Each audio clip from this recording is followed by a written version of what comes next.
एक बार की बात है, एक जंगल के किसी घने पेड़ पर एक गौरैया का जोड़ा रहता था। वो उस पेड़ पर अपना घोंसला बनाकर गुजर बसर करते थे। दोनों खुशी खुशी अपना जीवन बीता रहे थे।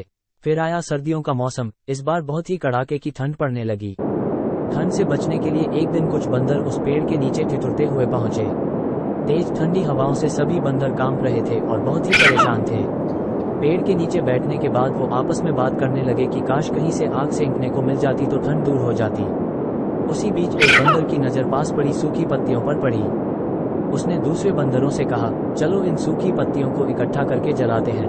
उन बंदरों ने पत्तियों को एक जगह इकट्ठा किया और उन्हें जलाने का उपाय करने लगे।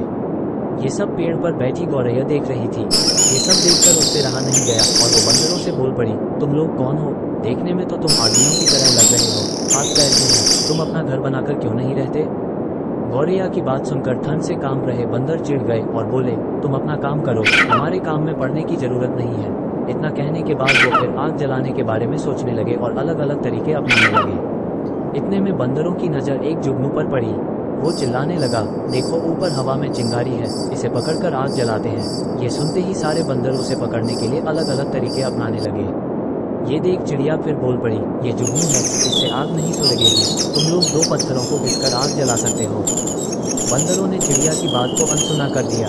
कई कोशिश के बाद उन्होंने जुगनू को पकड़ लिया और फिर उससे आग जलाने की कोशिश करने लगे, पर वो इस काम में कामयाब नहीं हो पाए और जुगनू उड़ गया। इससे बंदर निराश हो गए। इतने में फिर से गौरैया बोल उठी, आप लोग मेरी बात मानिए, पत्थर रगड़कर आप आग जला सकते हैं। इतने में एक गुस्साए हुए बंदर से रहा न गया और उसने पेड़ पर चढ़कर गौरैया के घोंसले को तोड़ दिया। ये देख चिड़िया दुखी हो गई और डरकर रोने लगी। इसके बाद वो उस पेड़ से उड़कर कहीं और चली गई। कहानी से सीख, जरूरी नहीं कि हर किसी को ज्ञान या उपदेश दिया जाए। उपदेश उसी को दिया जाना चाहिए जो समझदार हो और बातों को समझे।